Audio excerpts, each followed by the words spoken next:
And shortly after that, we know that the FBI, they're going to be giving an update on the shooting of Charlie Kirk as the manhunt for his killer continues. This is happening right now. Let's listen in. Individuals were not suspects. They were people of interest. We ask that you do not impose into those people and that investigative process. They don't deserve that harassment for being subject to that. I'd like to thank all the investigators that are involved in this. They have worked around the clock. All day yesterday, through the night last night, investigators from the State Bureau of Investigations, from county, from city agencies, the university, our federal partners with the FBI, the ATF, and many others. Those are just a few of the people that we have involved in this. I'd like to thank all of them for their strong work.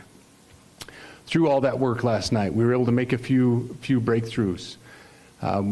We were able to track the movements of the shooter.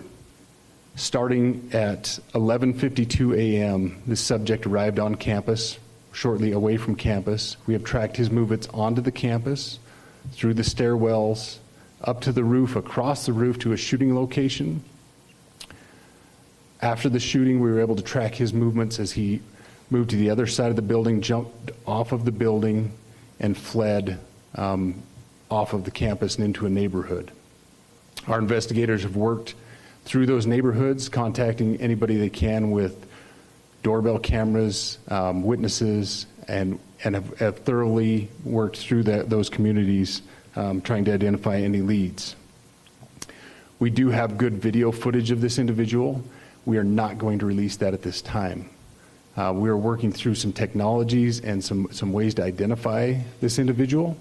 If we are unsuccessful, we will reach out to you as the media and we will push that publicly to help us identify them. But we are confident in our abilities right now, and we would like to move forward in a manner that keeps everyone safe and moves this process appropriately. Last night I communicated with Erica. The family's devastated. As a commissioner of public safety, as a father, as a husband, I can only imagine what that family's going through.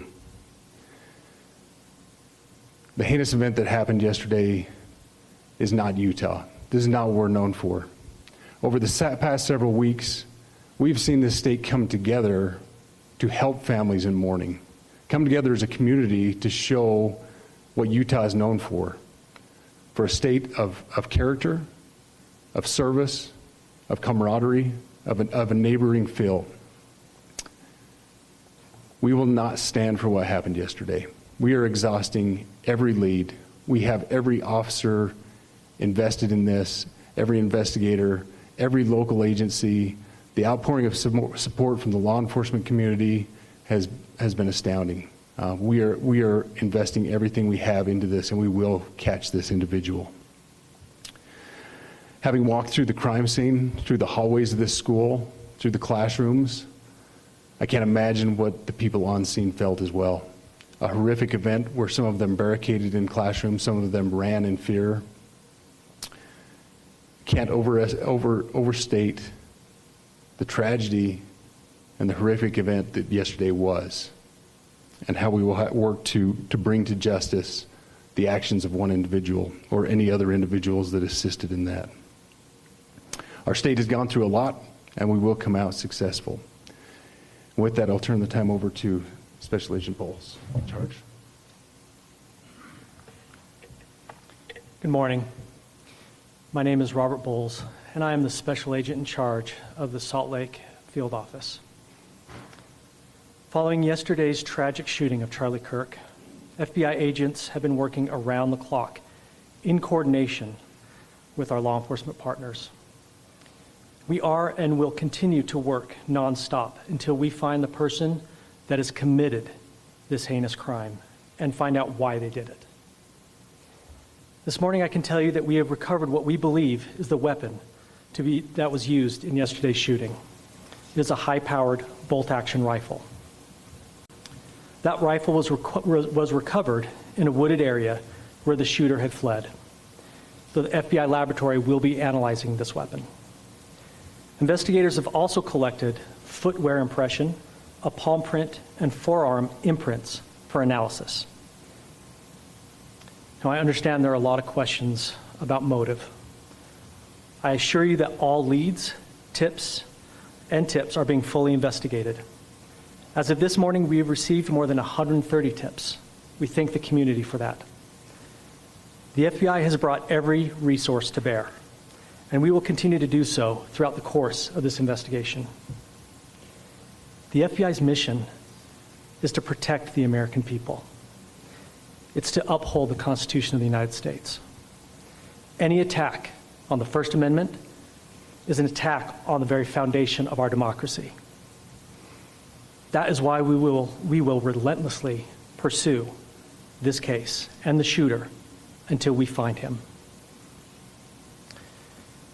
We also continue to grieve with the family and the community. It's our community. If you have any video or images from the shooting, we ask you to please submit them to our digital media tip website at www.fbi.gov/Utah Valley Shooting. You can also call the FBI at 1-800-CALL-FBI. We truly rely on the public's help in these types of cases, and no tip is too small or insignificant. Thank you.